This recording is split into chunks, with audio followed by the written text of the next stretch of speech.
A zase Spojené štáty vymýšľajú novú vojnu. Donald Trump vypovedal v roku 2018 jadrovú zmluvu s Iránom. Táto zmluva zaručovala kontrolu iránskeho jadrového programu tak, aby slúžil iba na mierové účely.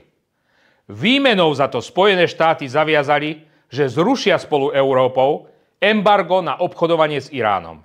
Ešte raz, túto zmluvu vypovedal Donald Trump. A dnes Trump bombarduje Irán za to, že nechce jednať o novej jadrovej zmluve. Nie je to postavené na hlavu? Toto nám absolútne nesedí. A vám?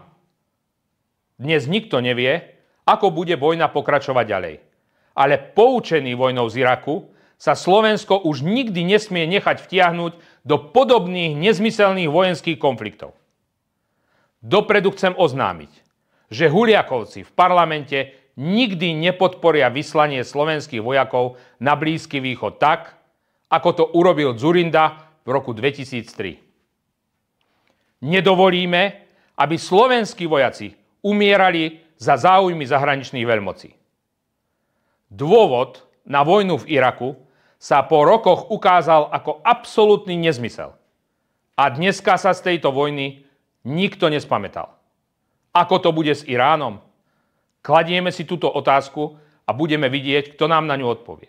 Ďakujem veľmi pekne.